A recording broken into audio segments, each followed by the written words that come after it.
pleasures, and for the most part, have been close friends for years. Thank you. But now I have a new friend. I didn't meet her face-to-face until yesterday, but I've been carrying on a conversation by telephone and communication by email. John Beakes is already working on a project, an in-depth study of Elijah Clark, and it's long overdue. And because Elijah Clark is a favorite of mine, he contacted me and explained that he was going to do an in-depth study, and so I would know the kind of work that he did. He sent me a copy of his latest book, and it is this.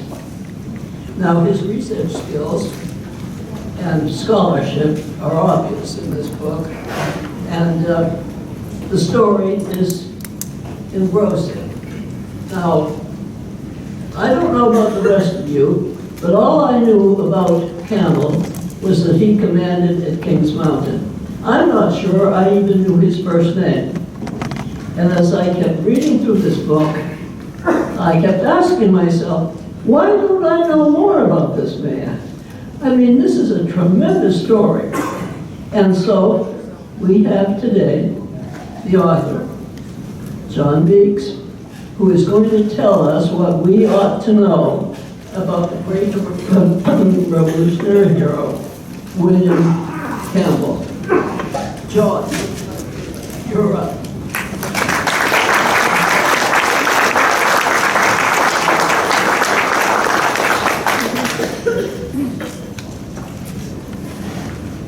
I'm sure you can tell from the last presentation that if you're writing a book about someone and you get stumped, and you can call Chris Swagger, just like calling a library of Congress or somebody like that. The resource is unbelievable, how much she knows, so it's a privilege to get to know Chris.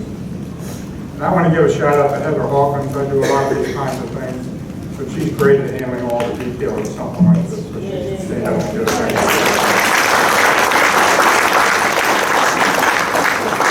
Just to start, I want to ask the question, have you seen the movie A Few Good Men? If you have, raise your hand. Okay, there's a scene in there that perfectly describes the relationship between the Navy and the Marine Corps, and I'll set it for you. Tom Cruise is in his dress blues, a beautiful white ensign stripe, law, not line or anything, legal, he's a lawyer. And he's interviewing a captain, a Marine captain who's into dates and, Marine up. And Cruise looks up and says, "You don't like the Navy very much, do you?" And the captain said, "We love you Navy boys. You give us a ride when we go out to fight."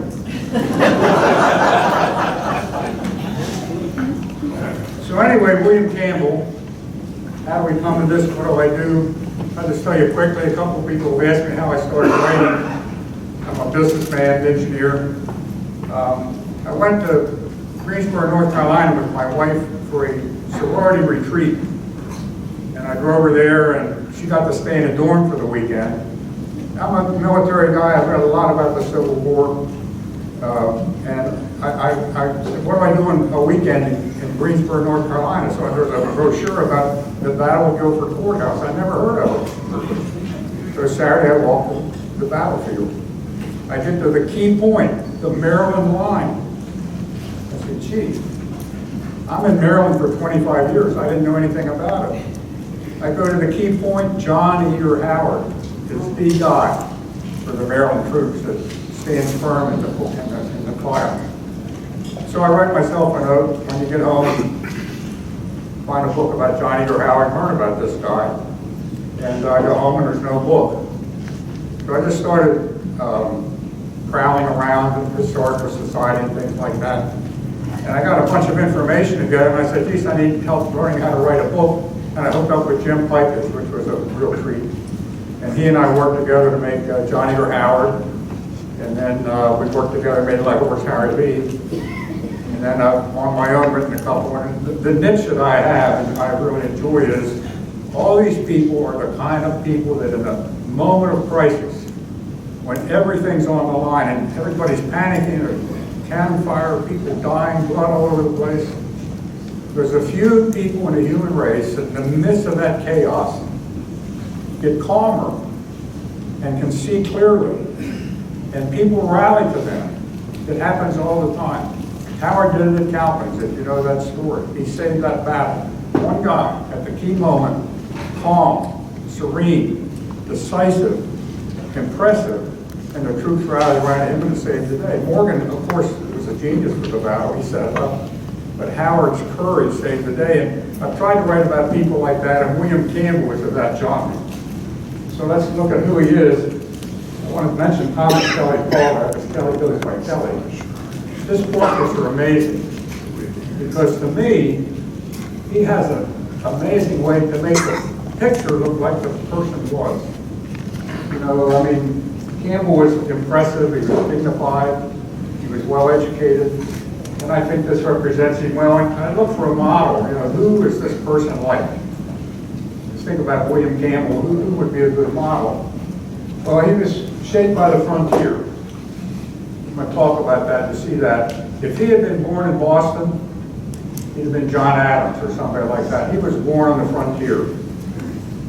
Theodore Roosevelt wrote some of the best books about the American frontier, and he said there wasn't a year that went by that somebody wasn't killed in your neighborhood, scalped, or their children taken away, that kind of a thing. So it was a war zone, and we'll talk about that. But that shaped William Campbell. And he could be fierce against his enemies. He was physically impressive. You know, I've said many times, instead of George Washington, he dominated every room he was ever in. There was just a presence about him, a dignity. And I think Campbell had that. We'll see it time and again. He was well educated. I think that's a surprise. He was a rifleman. He was a frontier rifleman. There was a place called the Augusta Academy. I guess the Scotch-Irish got a little education. I think your light went out.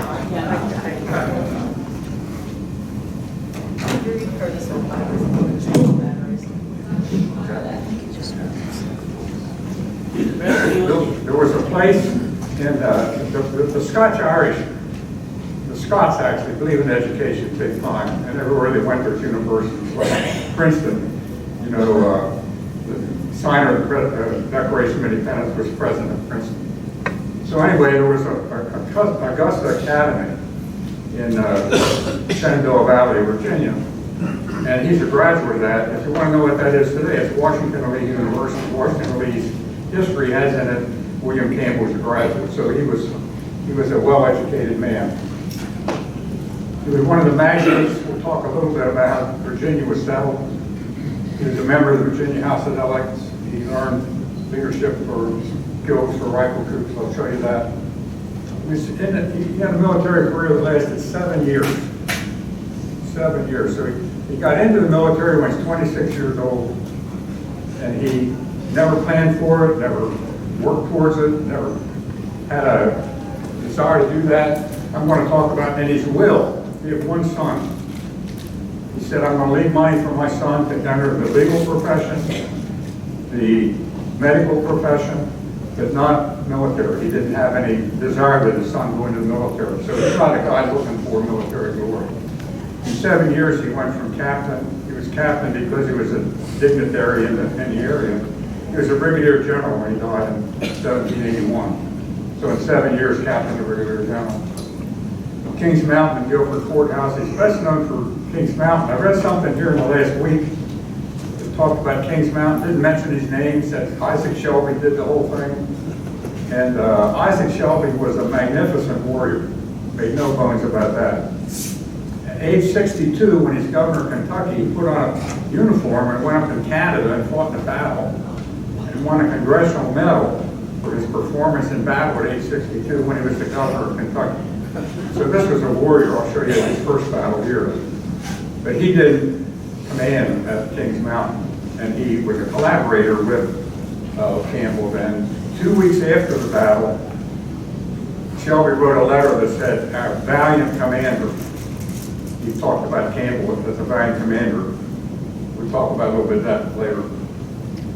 Kings Mountain and Guilford Courthouse. Patrick Henry, think that was an important piece for him. Thomas Jefferson, Lafayette, he had a lot of powerful friends. He was a well-connected person.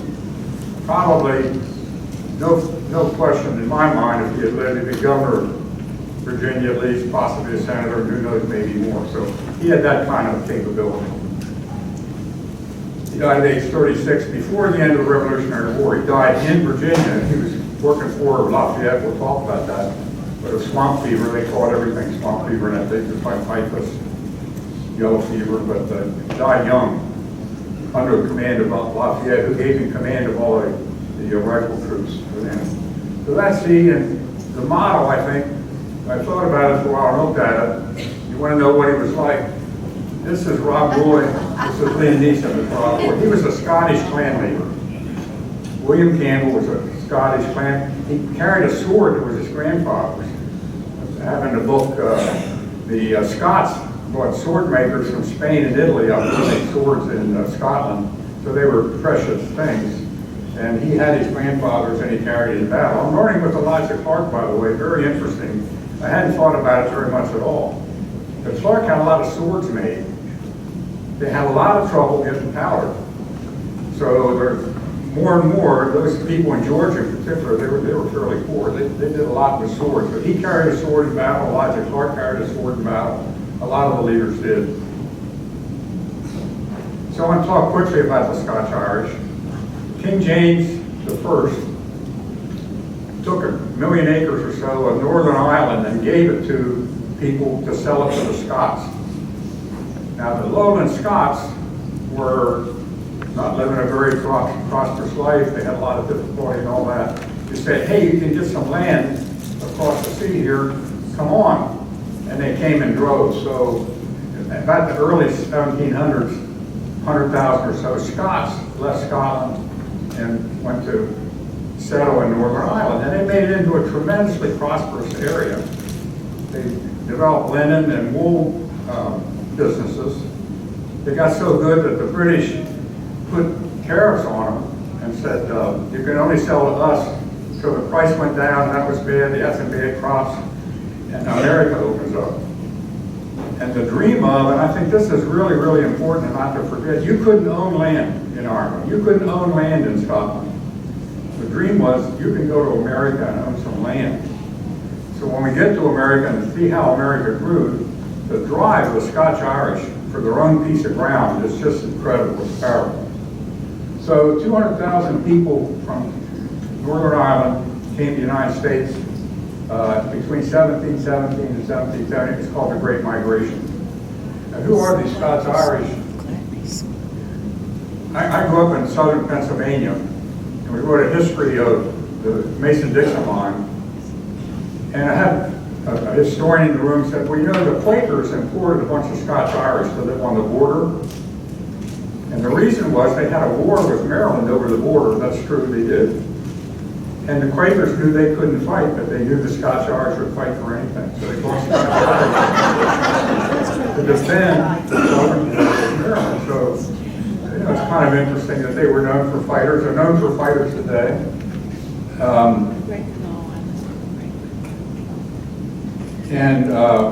I say, one of the Virginia senators wrote a book. He's a Scots-Irish. They call him Born Fighting was his thing. So anyway, I'm going to show you why. This is what formed Campbell's character. It's interesting. Fort Pitt, Fort Wheeling, and Fort Randolph. That's the Ohio River out there in the west. I was working on George Washington one time, and he sent this really, really good captain, named Bradford, I think it was, to Fort Pitt.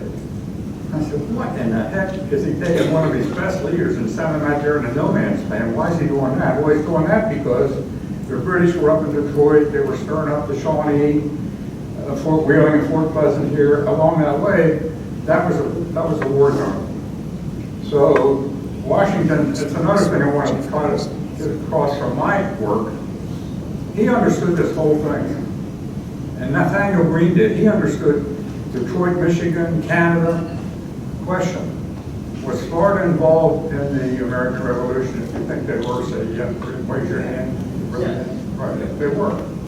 There were 3 invasions of Florida. a lot of Charlestonians, when they got run out of town for being a loyalist, went and lived in St. Augustine and gave them a big traveling problem. So Florida's part of it. George Washington talked about St. Augustine, Florida, frequently. So my point is that Greene and Washington were true strategists. They understood the war. But anyway, he stood this. After the French and Indian War, which the British won, they knew that there was a problem with the Americans and the Native Americans getting together.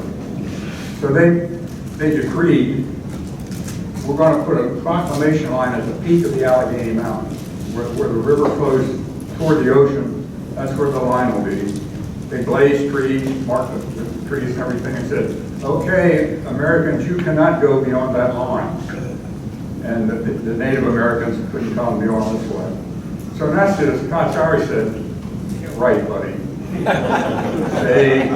They wanted that land, and they saw that it was good, and away they went. But anyway, that's the proclamation line. That was important. This is the Great Wagon Road. Let's talk a little bit about South Carolina settlement lately. When the Scotch-Irish came over, I love this story. The first went to Massachusetts, and they sent the word back to their friends, don't come here. If you're not a Puritan, they don't treat you very well. Somebody went to Virginia. Don't come here. If you're not Church of England, they don't treat you very well. Somebody went to Pennsylvania. Come here. They treat everybody great. I think that's a great story for William Penn and his Quakers. So the migration became into Newcastle, Delaware, or Philadelphia, across the valley into the Allegheny Mountains, and then down south through Virginia, the Shenandoah Valley, North Carolina, South Carolina, Georgia. Elijah Clark would wind up being part of that, but William Campbell certainly was. So the Great Wagon Road moved the Scotch-Irish down into South Carolina, Virginia. There's the Cherokee off the left here. A pointer working here. There's the Cherokee, and there's the Shawnee. And again, I'm going to show you where William Campbell lived down here. There wasn't a year went by that some family wasn't attacked by American Indians, which, by the way, that's Smithsonian Institute says the right way to talk about Native Americans is they prefer being called by their tribe, but if not, use the term American Indians. That's what the Smithsonian says, so that's what I try to do. But anyway, they were a problem for the people living in the valley.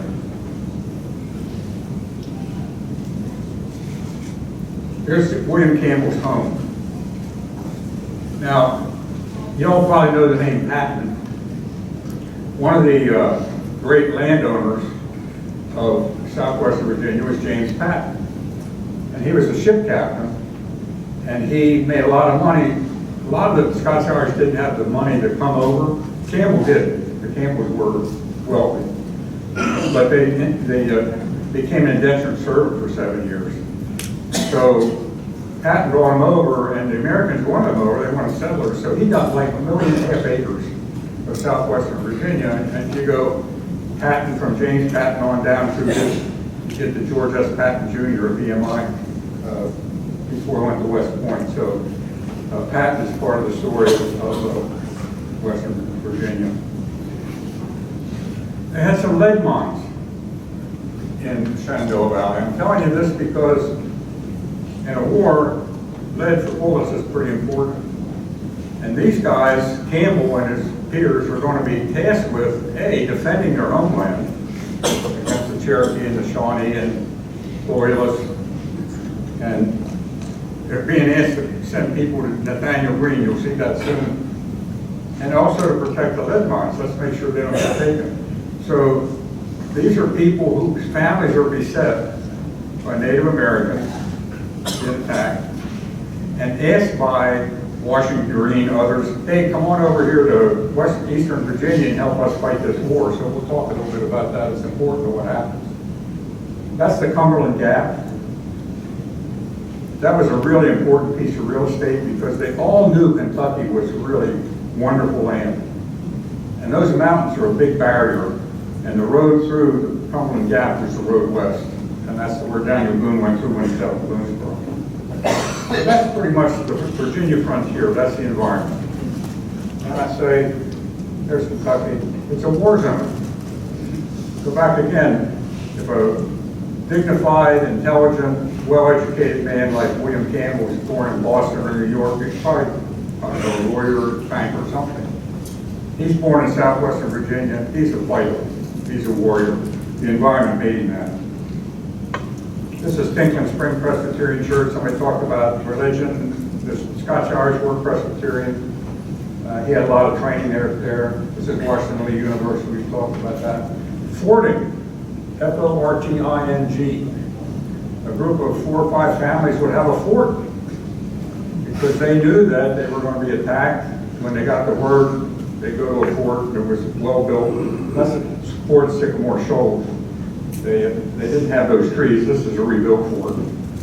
But they would go in there and it would get unsanitary and terrible, but they did it to defend themselves. That's the way life was. Your home had to be a fort.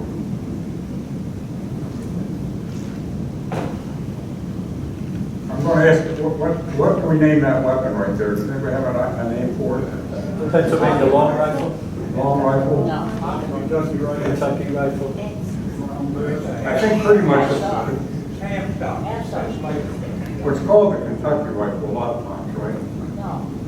And the reason for that is Andrew Jackson used them in New Orleans and they wrote a song about it.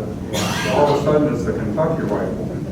These rifles were made in Pennsylvania by German immigrants who knew how to make rifling. And they followed down the Great Western Road. I'm going to talk about the Army going west now. Every one of them had a armorer with them. An Army wouldn't go anywhere without somebody who could fix. These things were light, they were fragile, and they required a lot of repairs. Lyman Draper, who I write about a little bit, sure, a wonderful man, interviewed tons and tons of people, but he's not the most reliable historian you've ever seen. He called these a Deckard rifle. He said that at Kings Mountain, all the Americans had a Deckard rifle. Well, there was a Deckard in Lancaster, Pennsylvania, but I know from my good old Williamsburg experience, it took 13 weeks to make a rifle. So a rifle maker could make 4 rifles a year. So for 400 rifles, Deckard would have had them in work for 200 years. There's no way Deckard made all the rifles. Draper was fooled by the fact in early American government, they wanted a big contract for a lot of rifles. So Deckard in Pennsylvania put together companies. Okay, you make the firelock, you make the barrel. It's kind of in a sort they could make a lot of rifles in. And they called all that the Deckard rifle. So Draper was surprised. And you know all about that. I mean, this is a weapon that deadly accurate 300 yards, the musket maybe 100, maybe 60, but no bayonet. And the musket could reload 3 or 4 times a minute. So it's interesting.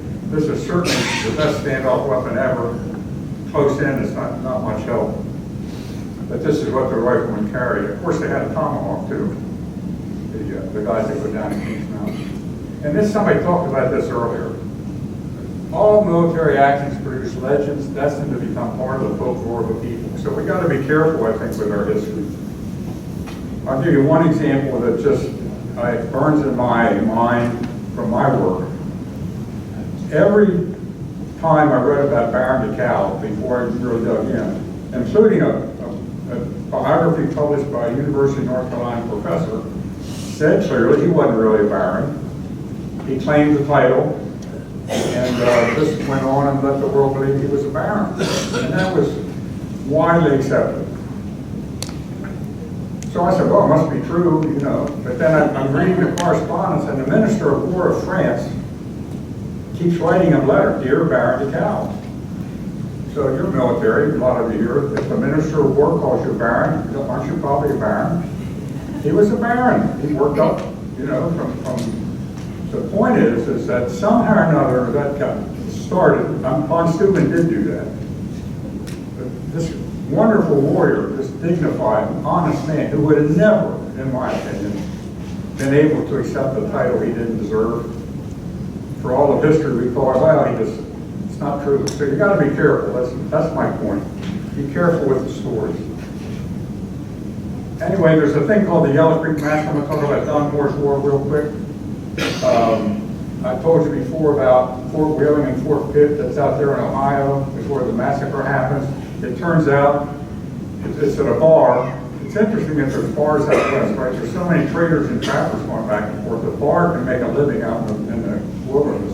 And in that bar, some white men kill a half a dozen Native American Shawnee. A brother and a sister turns out of the big chief. So this is like a big problem. So the plan is the governor of Virginia is a British Lord Dunmore. And they're going to go and settle this argument with the Shawnee. And here's the southern flank that's coming up from the lead mines and all that. William Campbell's there. And Dunmore himself is leading an army up from Winchester to Fort Pitt. They're going to come together down the Ohio River and attack the Shawnee. And that's Fort Pleasant, Point Pleasant. That's where we're going to wind up. And there's a battle there October 10th. And the Americans win. It's an interesting battle in that they're lined up here on the Ohio and Kanawha rivers. They're headed out, and they just send each side of the American line sends 2 people out in the morning to kill deer to make meat for the troops. And they run into 1,000, 1,800 Shawnee who sneaked up and are going to attack these guys. So that's it. So the ethic of the command here, I think, is really important. This is what this battle means to me. Colonel John Field was killed with a shot in action. Colonel Charles Lewis, who's the brother of the commander, Andrew Lewis is a real soldier. He was a partner of Washington for a long time. His brother was mortally wounded and died that day. And Colonel William Fleming was badly wounded. So what does that say to you? That says in the frontier army, the colonels led from the front. They weren't sitting back in a tent somewhere directing and that kind of thing. They were leading troops. Campbell learned his military skills under leadership like that. Now this is something I want to kind of like a thought about. That's the Boston Tea Party. That's the Yellow Creek Massacre I just talked about. That happened December 16, 1773. That happened April 30th, 1774, 6 months after, 5 months after. I think we need to widen our aperture. We think the whole Revolutionary War happened, Lexington and Concord and Bunker Hill and Long Island and all, well, there's all kinds of stuff going on in the rest of America, including Florida, like we just said. So our historians haven't pulled the whole picture together yet for us. Because George Washington thought about these things. Some more of them. This is the First Continental Congress, and this is the battle we just talked about. So while this battle's going on, September 5th, 74, October 10th, 74, Continental Congress, the First Continental Congress was meeting. So Dunmore's War was really part of the Revolution in a way, when you think about it. And they're going on at the same time. One more of these. This is Lexington and Concord, April 19th. This is Boonesboro. Daniel Boone went through the Cumberland Gap and south of town in Kentucky and disputed territory. April the 1st, 18 days before Lexington and Concord. So my point is history, in my view, should have a wider aperture and include all these things in the story we're talking about because they all affected each other. And I'm guaranteeing you, George Washington read these papers, he knew about all this. Now, when they came back, I'll just flip through this real quick.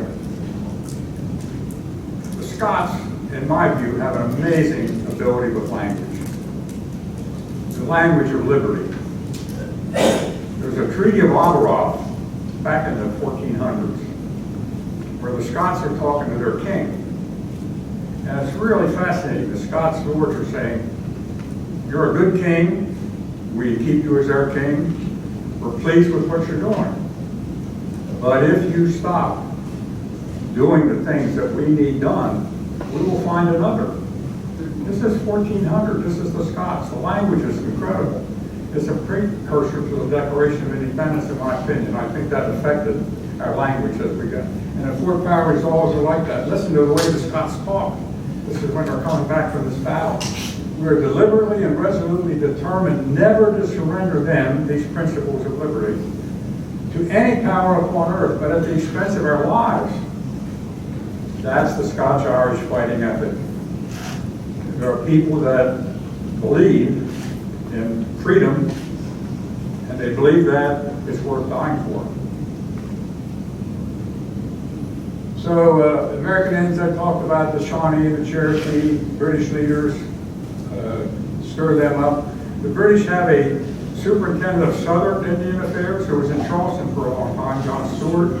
They had a superintendent of Northern in Detroit, and their job was keep the Indians on the British side. So they worked at it. Tories, British troops, and the lead mines. So they had a lot to do. Thomas Jefferson has a letter that he answered somebody with that I found it here. He was a great Declaration of Independence writer. He wasn't a real lean, mean businessman, you know, click, click, click, click. And he was answering, I think William Campbell's letter. He said, I'm much stronger. I'm much stronger. He was overwhelmed with all these things. The British were coming, the Tories were coming, the Ride of Powder, all that kind of stuff. So William Campbell becomes a captain in the Continental Army in 1776. So this is his first, he learned it at Dunmore's War, how to muster the troops, how to make sure they're fed. He was not in that battle, he didn't get to it. But how to do the basics of military command. So he goes to Williamsburg, and he's down at the James River in Yorktown, and he served under Patrick Henry. This is kind of a big deal. Henry was the commander of the Virginia Regiment early in the war, and there's a nice George Washington letter that says, I'm not sure that's the right spot for him because he was a great orator, but he wasn't a particularly great soldier. But anyway, he was the head of the Continental Regiment. He and his subordinate Campbell became friends. And then Campbell married his sister. And there's stories when she went out to his home in Western Virginia, how she was, you know, they would, oh my gosh, Elizabeth Campbell's coming, they'd get together and have a big celebration because that's Patrick Henry's sister. So Henry was definitely the most famous, most respected person in Virginia, and it didn't hurt Campbell, I think, that he married her. He learned the basics of military. He fought at Great Bridge and Windsor in 2 little battles earlier in the war. And he tried to, his father died while he was out there, and he tried to get home early, wouldn't let him go. But he resigned at the end of the year, and a lot of the guys went from there up to Boston to be in Washington's army. He went home. So I think that's another indication that he didn't lust for a military career.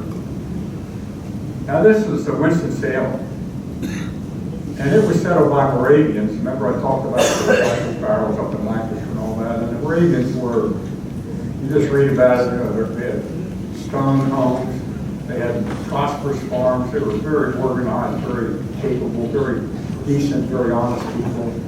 Back at these things, we talk about the organists going from church to church to play their organ, so they had organs in their churches. The Moravians had it together. And the armies knew that. So when they got near Winston-Salem, hey, they got beef, you know, the captain would take the biggest home in town and take it over and live in it and that kind of thing. Being the Moravians, and they didn't pay for anything, they just took it. Well, the Moravians said, when Campbell came into town, he maintained good order and discipline. So you military people realize what that means, General Burns. The troops respected him. He wanted them to behave, they behaved. And he would, you know, enforce it in a real way. So the Moravians say, hey, they're not like the regular guys coming through here. When Campbell's team comes, they're orderly. They paid for what they took. They didn't steal it. And they paid a fair price. This Campbell guy is pretty straightforward, pretty decent person to want to follow. He slept in a tent with his troops. I know the general knows what that means. I told you, a lot of people come into Salem, what do? The biggest house in town, give it to me. Give me servants, all that. William Campbell slept in a tent. I think that says a huge amount about the man we're talking about. And also, they didn't like this. He whipped Tories and he hanged Tories. So one of the things about Campbell that's true is he was the best friend you could ever have if you were on his side. He was a fearsome enemy. It was not fun to be an enemy of William Campbell. So he left us inconsistent reputation with the Moravians. And let's talk about the big thing, Kings Mountain. The British had won Savannah, Charleston, and Camden. So it looked like, hey, this is over. And when you read Cornwallis's correspondence during this period of time, or you read Tarleton, those. By the way, I decided I put in my Tarleton book, Tarleton was incompetent. You know, I don't know if I'm the first to say that, but I think everybody will say that. I'm going to finish the Battle of Blackstock. That guy led his troops, he left his artillery behind and his infantry behind, and had his cavalry ride straight into a defense line that was very well defended behind fences and walls and all. It's not, he didn't care about his troops at all, but I can see.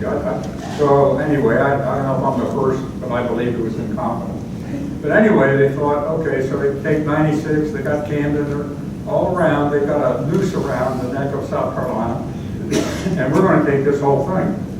So let's just start recruiting loyalists and we'll be all right. So that Patrick Ferguson was the guy that Cornwallis had chosen to command the militia in the western parts of South Carolina, North Carolina. And everybody says he's an impressive person. I guess I'm willing to accept what other people say.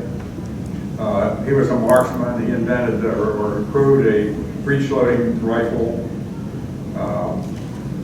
But you know, he did one of the dumbest things I've ever seen in military history, which is he sent a message to Isaac Shelby and the people over the mountains. If you don't back off, I'm going to come over there and burn your homes down and kill your wives and children. Saying that to William Campbell and Isaac Shelby and John Sevier, that just wasn't very smart. And that's what precipitated the Battle of Kings Mountain. So that's and he got wounded badly in the shoulder, in the right shoulder, so he learned to use his sword left-handed, and learned to right. So he's a capable guy, but not necessarily the most reasoned. So this brings, you know, Isaac Shelby gets the information, he goes to John Sevier, they get up to Campbell. This is Campbell coming down to Sycamore Shoals. Campbell brought 400 Virginians, Sevier and Shelby about 150 each, so there were more Virginians than others, and plus he was a colonel in Virginia. And to me, this is, you know, there's a thing called the Over Mountain Victory Trail, you can learn a lot about that. And this is what they did. Abington, Virginia is where he started. They met at Sycamore Shoals, and they wound up at Kings Mountain. So I'm not a horseman. I'm not a hiker. But they did that in, what, 10 days? 200 miles, 15 days. Just 13 miles a day. And I thought about, well, you know, that's a 13-mile hike. Where's the food come from? How do you do that? And then how do you take care of the horses and feed them what they need every day and have them ready to go when you get down to the Battle of Kings Mountain? These guys knew how to manage things. And they did it well. So 16 miles a day to get down there. And this is the battle. And I think whoever devised this, they probably devised it together. You know, along the way they decided, look, we got all these clans. If I go back to my Scottish clans, you know, Cleveland's got his people, and Sevier's got his people, and Campbell's got his. We need an overall coordinator. So they sent a McDowell over to Gates and Guilford and said, hey, send us a general. Send us Samuel Morgan or William Davidson. We need a general to command us all. So they did that, and they said, oh, in the meantime, let's pick somebody to be in charge. And, you know, this is a little iffy here, there, and everywhere, but the guy they picked the first go-round was William Campbell. Why? He had the most people, 400 out of the total. He was a colonel and that kind of a thing. And I think he had presence. But I've thought about it since then. I said, this guy is a member of the Virginia House of Delegates. This guy is a brother-in-law of Patrick Henry, the most respected person in Virginia. So I just think it was kind of natural that he became the leader. not like a dictatorial leader, but sort of like the chairman of the board for this meeting. And for the situation with the 1,100 or whatever Patrick Ferguson loyalists up there on the top of the ridge, it's a 60-foot high mountain, 600 feet wide, long, something like that. I call it the cordon. They decided we're going to surround him. That way, you know, if we push him here, he can't get away that way. Because Cornwallis is 40 miles away in Charlotte. If Ferguson can get out of here, he can get away. So here's Campbell here, and here's Severe here. So Campbell's group had the most casualties of anybody, but they all surrounded. Williams, of course, was killed. There's a lot of people, I think, that buy in. Some guy, I forget his name, Weems maybe, somebody like that, wrote a treatise in 2015 that said Williams was a bad person and all this kind of thing. And everybody believes that. Will Graves has written a biography of James Williams, and he was a very, very good, very effective, much to be admired soldier. And like I tell everybody, if Will Graves said he was good, that's enough for me. Thoroughly reviewed. There's Benjamin Cleveland, Chronicle. There's a guy. There were Georgians here. The Georgians like to make sure everybody knows that. Elijah Clark had to take a bunch of people up to the Watauga Valley for safety, and they met these guys coming down along the way, and Clark let 30 of his people under Colonel Chandler come here, so Georgia was here. And Campbell, Dow, Cleveland, all that. And it was a total victory for the Americans. I mean, the British tried bayonet charges. You couldn't defend a bayonet, you know, musket couldn't handle bayonet, so they had to retreat. But then they would get back up and back down 3 times, but they finally took the fort, and Ferguson was killed. And this is kind of a picture of it. This is supposed to be Campbell here. So before this, we talked about how discouraged the South was, and Kings Mountain changed all that. Cornwallis left Charlotte and went back down to Winnsboro because his left flank, Ferguson was supposed to protect his left flank going up there, and was not in good shape. How are we doing time-wise? We all right? So this, I think, is important to kind of understand William Campbell. We're trying to understand the person, right? This is him after the battle. So I'll go through this a little bit. This is South Carolina, North Carolina, Virginia. There's the battle. So they cleaned up the battlefield after and sort of quickly buried the dead. Most of them were enemies. There were like 700 prisoners. And they got ready to take them out and all that kind of thing. And away we go. And they got underway the next day. Cornwallis, remember, is in Charlotte, 40 miles away, so it's a good idea to get out of it. And they stopped at Bickerstaff's plantation. Now, why is that important? Well, they decided to hold trials. A lot of these people were loyalists. They knew them. They didn't like them. They thought that they had burned their homes and stolen their cattle and all these kinds of things, so they held trials. And it wasn't a beautiful thing to see. Well, anyway, next to Salem, they took the prisoners there. Next to Silsburg, we'll get back to Bickerstaff in a minute, I think. Then up to Richmond. We'll talk about that a lot. And then home. But this is Bickerstaff Plantation. They hung 9 prisoners. Now, I give a talk, you know, in the South a fair number of times, and I say, me, even thinking if I was alive then, I don't like the fact that William Campbell, who I want to look up to as one of America's, I don't like the fact he hung 9 of his prisoners. I just don't like it. And everybody says, well, everybody was hanging there. I understand that. I got that. But I wanted him to rise above a little bit, but he didn't. And I think he's the guy that stopped it because they were going to hang a lot of people out of this. But anyhow, they stopped at Bickerstaff Plantation and they hung 9. They held court-martials. I'm sure they were very, very rigorous court-martials. This is, to me, a fascinating thing. It's the kind of thing you find. This is the Journal of the United States Congress. So look at it for a minute. What's crossed out?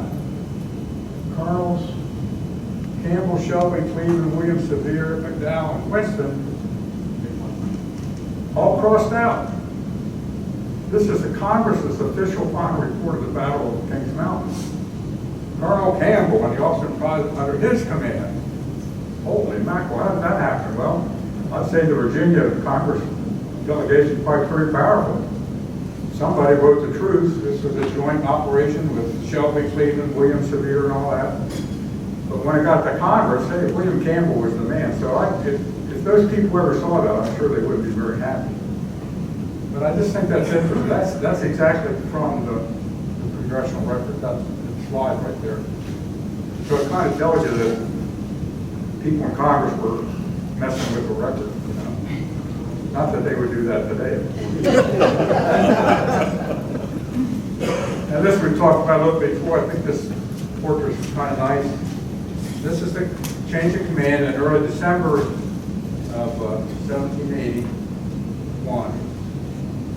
There's Nathaniel Green coming to take over. There's Otto Hop Williams, who there's a book about that. This is Gates. There's Light Horse Harry. This is in Charlotte. I think this picture's fun because Charlotte had 9 houses. You talk about Charlotte like it's a big city. That's the courthouse. And it had like stables underneath and a courthouse on top. So how did that happen? But anyhow, that's Green taking command. And you all know Green was a Quaker iron factory operator. But actually, I don't want to call him a military genius, but he's one heck of a smart strategist. So hats off to him. The war changed when he came south, no doubt in my mind. But Green had a thing with William Campbell. You know, it just happened. And I'm learning with Clark, the dividing line between the Continental Forces and the militia could be very, very difficult. It was not buddies, loving buddies, doing everything together wonderfully. They had a lot of problems with each other. And one of Green says, all the prisoners taken by Campbell have been dismissed, paroled, and enlisted in the militia service. Thus we have lost by this folly. Not to say anything worse, he's almost accusing Campbell of giving money, selling prisoners or something, I don't know. Of those who had them in charge, upwards of 600 men. Green needs men. You're going to see that. I'm going to show you in a minute. I need men. I'm going to wind up at Guilford Courthouse. The more people I got, the better. This is a letter to George Washington right after he took command, December 7th. And this is the race to the dam. We all know about that, right?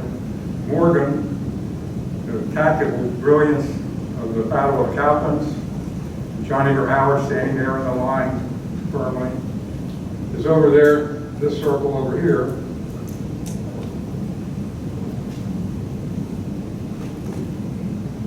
Right there. There's Cowpens. Here's the high hills of Santee. I don't know exactly whoever asked the question, but it's over there somewhere. That's where Green was. And they meet up at Guilford. They go off to Virginia. So think about this. Green knew, I say Morgan was a genius because he won that battle the way he did. He had the militia in the right place, he had the Continentals in the right place. He was even more of a genius because he won the battle and he said, I gotta get out of here. That day, he didn't wait at all. That afternoon, he started on his retreat because he knew Cornwallis and gang was going to be after him. Well, anyway, they got together at Guilford Courthouse, went on up to the dam, and it's winter. The roads are bad, it's cold, it's hard to get food. They're really under distress during this race to the dam. I have to say the guy, Otto Hop Williams, I wrote about, was the commander of the screening force for the race to the dam. So Green starts writing William Campbell. He needs men, right? He needs help. 1,000 riflemen won at Kings Mountain. Please, if I can just get those 1,000 riflemen, we're in great shape. No problem. Campbell, bring me those 1,000 riflemen. January 30th, February 6th, February 12th, February 17th, February 18th, February 19th, February 21st, 23rd, 24th, 26th. Did Green want? Campbell to come with a lot of men, and he's begging him, I need those riflemen. What's his mental model? He had 1,000 of them at Kings Mountain, what's the big deal? Well, what's William Campbell's model? His model is, I got the Shawnee to worry about, I got the Cherokee to worry about, I got the lead mines to protect, I got Tories that are attacking me. So he just can't bring 1,000 men. It wasn't that easy. They didn't threaten to burn his home down, I guess. So on March 4th, Campbell arrives with 60 men at Guilford Courthouse. So Green's been begging day after day, bring me 1,000 riflemen. Campbell shows up with 60. So pretty bad impression he made on Green. And this is everything that Campbell was beset on. So then here's the Battle of Guilford Courthouse. You probably don't know a lot about that. There's Lee and Campbell down here. Campbell actually started the battle down here in the morning. A little screening force that kind of punched Cornwallis as he came north and then fed back like tactical people do. Then he came back and came over here and took the far left flank. You know, the North Carolinians were in the front, had a fence. This is the first line. They didn't stand up too well. This is the Virginia militia. They did a much better job. And this is the Continental line back here. And I say about Nathaniel Greene, the only thing you got to know about Nathaniel Greene, see that road right there? He had a way out. He had it figured out that, look, if we got to retreat, that's where I'm going to go. I'm going back to my camp, and he did. But anyway, Lee and Campbell fought together here, and that got a little bit controversial later on. He resigned March 31st. If all of you know about Wetzel's Mill, it happened March 6th, 9 days before Guilford Courthouse. And my guy, Otto Williams, was in charge of the Continentals. And there were a bunch of riflemen out in front of them. And those riflemen took a lot. William Preston was one of them, the guy that lives at Virginia Tech.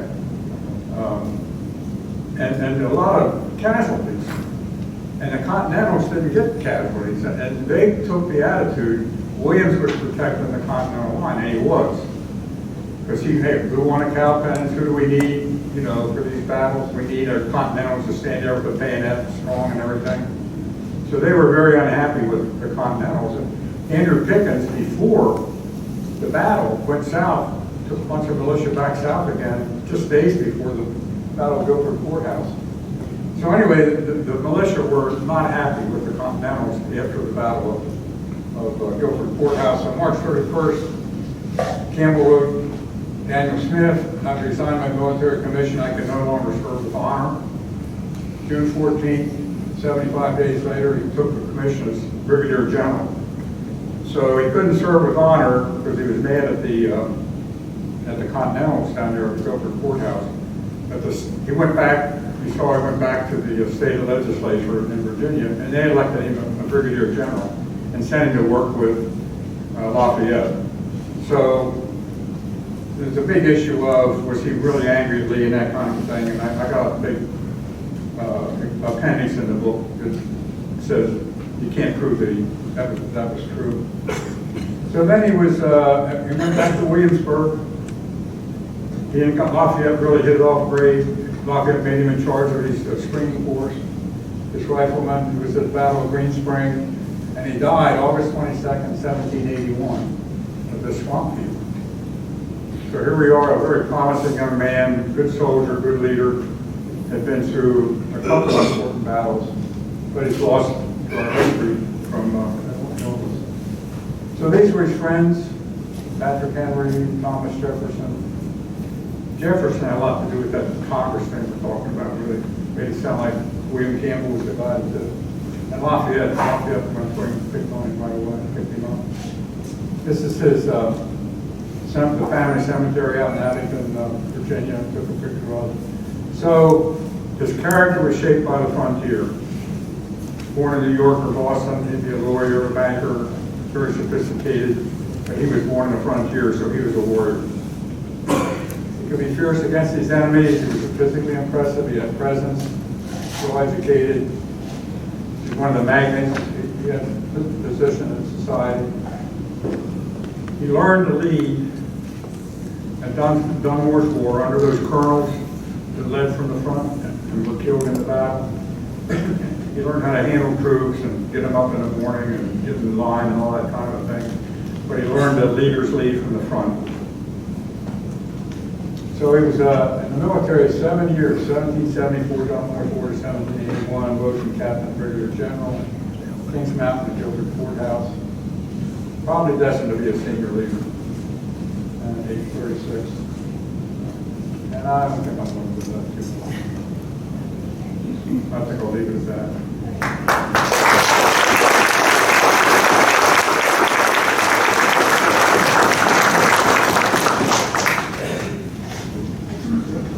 Do we have any questions?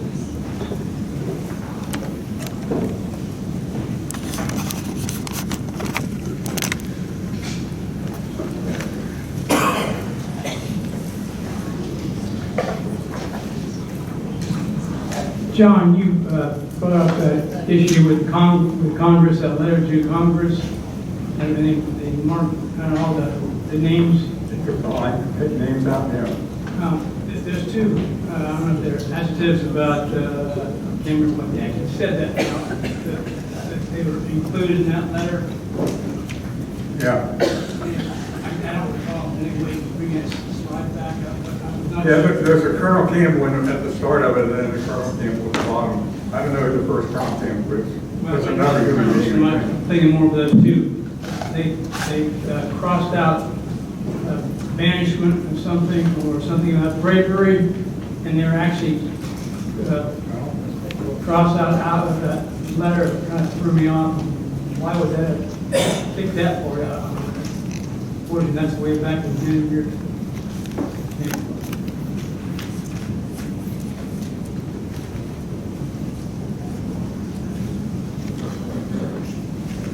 It's just kind of cute. Yeah, there it goes. It said the bravery and good military conduct. I couldn't quite trying to resolve why would they have crossed out bravery and good from that letter. It seemed like that didn't make any sense to me. What are you asking me? Why they crossed out bravery and good? Because Campbell still. I don't know. I don't know. I don't think there's any question of bravery. I know. So I never picked that up.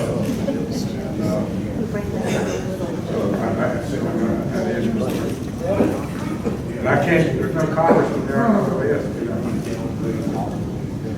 There's always been some discussion at Battle of Kings Mountain that the terrain was a significant factor that helped the attacking frontiersmen due to the elevation of the rifles and the muskets. Do you have any thoughts on that? I believe that's probably true. The Riflemen would understand that better than I would. But I think the real thing is, they really use the bayonets. Driving down the hill, they use the bayonets. And the rifle, you didn't have any answer to that. You know, it's hard for me to see Campbell retreating from a bayonet attack, but they did. They were overwhelmed by the bayonet. So I'm not sure about the rifle. Yes, sir. Paul Tucker. We learned here last year from Marty Manzello that those Overmountain men brought with them a very powerful black powder that was manufactured by Mary Patton in Powder Springs, what is now Elizabeth, Tennessee. At that time, it was Powder Springs, North Carolina. So I was very surprised that that wasn't a part, because he had a quote from Ferguson that said, when those mountain men fired, it was like the gates of hell opening up. Which this particular black powder manufactured by Mary Patton was made out of bat poop. So I was very surprised. You know of that. I'm very surprised that you didn't mention that. Maybe you didn't know of it. I knew that she gave powder, 500 pounds. I knew that it was a very important part, but I didn't know that it was any particular special brand or anything like that. No, I didn't. Never saw And that. I thought that was a very important element of that valley. So we're certainly worthy of being mentioned. Questions? Do you have a reference? Can you cite a reference that says that was an important part of the battle?